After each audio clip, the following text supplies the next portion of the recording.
23 points up for the FTSE, 47 points up for DAX, 17 points up for the CAC. Well, let's get out to David Costa, who's Dean at Robert Kennedy College, joining us live from Zurich.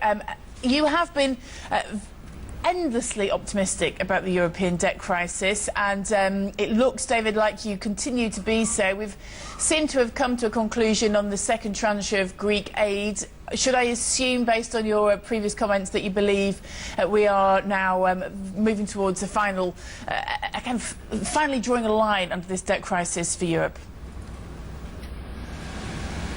Good morning. Yes, I do think that this is finally drawing a line between what was the risk of a disintegration of the euro, which was given for pretty much close to reality just a few months ago by many analysts, and what is seen today as something very remote. That said, I remain optimistic, but there are uncertainties which are still on the market. For example, we have seen already in Spain that for the implementation of those plans, combining austerity together with some pro-growth initiatives is very, very difficult. So unless we see an improvement in unemployment from those weak economies, we're going to see other problems going ahead. So we have perhaps averted some of the major risks in the short term of a complete collapse of the Eurozone, but there are implementation risks going forward, not just from Greece, but from other more important and much more difficult to bail out economies. And, you know, we've seen the LTRO having a big impact, helping to ease banks, particularly through this crisis,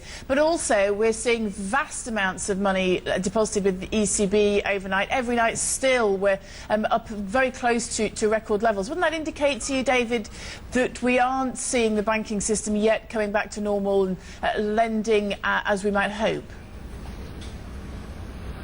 Yes, I do think that this pretty much started as a sort of a deep banking crisis linked, of course, to the sovereigns, and it continues now in terms of solution, have been so by injecting a lot of liquidity. But we aren't back to normal yet.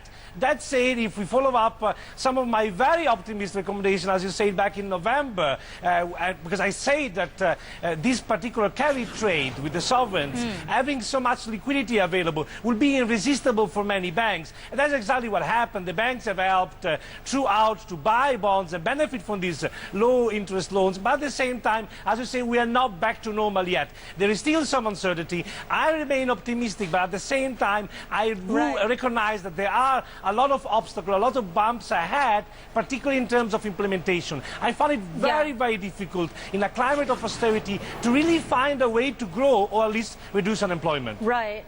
You know, David, so the new Greek debt, the swapped ones are trading still yielding somewhere below 19%. So if you are a big fan of doing this sovereign debt carry trade, how would you do it?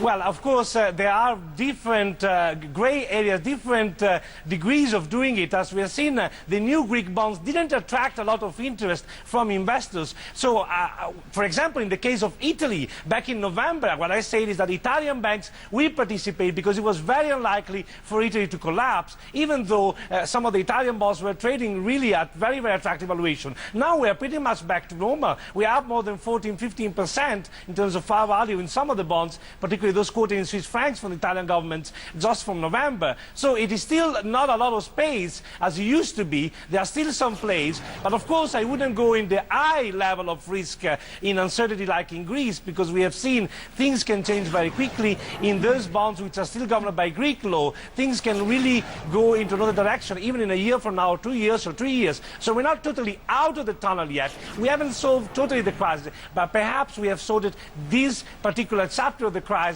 till the next round of European summits.